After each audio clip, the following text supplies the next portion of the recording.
Hello, dito na naman po ako. Pangalan ko nga pala po si Ronald A. Hernandez. Ituturo ko po sa inyo kung paano mag-download ng Windows 7 Transformation Pack for Windows XP. Ito po kayo sa Google.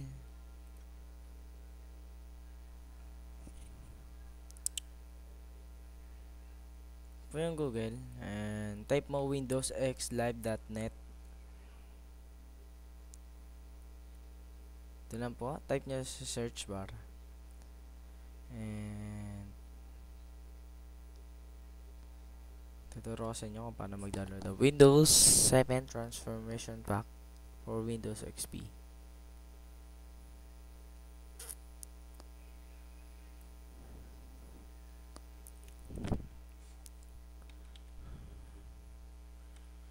Windows.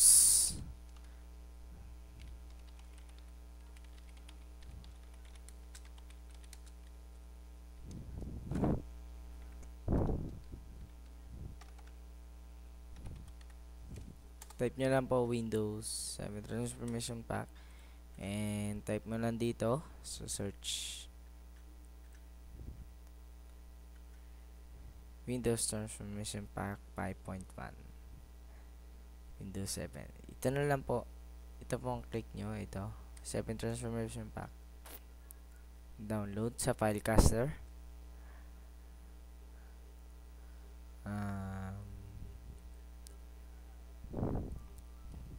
Yan po, nasa Filecaster na po tayo. And down nyo itong hideable nyo and download.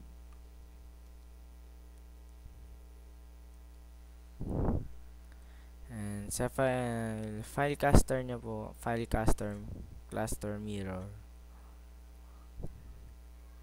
Easy na naman po yan. Wait nyo lang po kasi masyadong tayo eh. Hindi naman tayo atat, diba? Mga pre.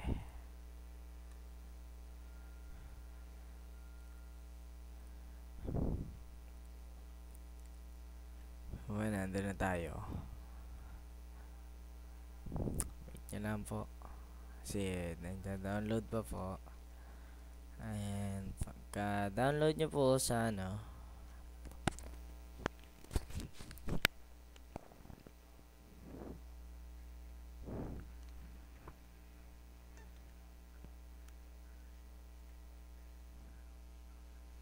wait nyo lang po. Pag na-download nyo na po, hintayin nyo na po yung Filecast Cluster Mirror US. Click nyo to. Click nyo yan.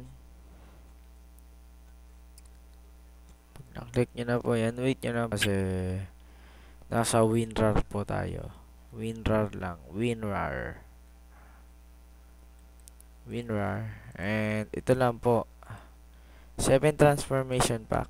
Application, click nyo. Wait nyo lang po yung elapsed time.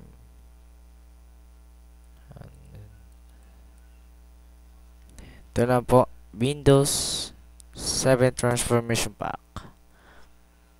Next. I agree. Next. Install. Next.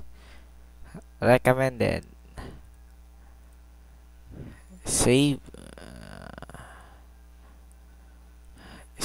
Save nyo na lang po. Save.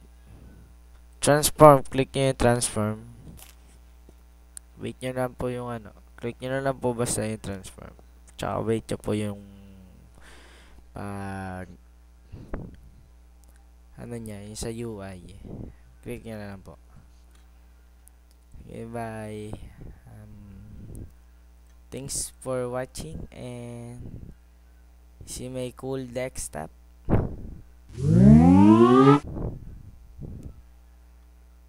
Winstep Nexus.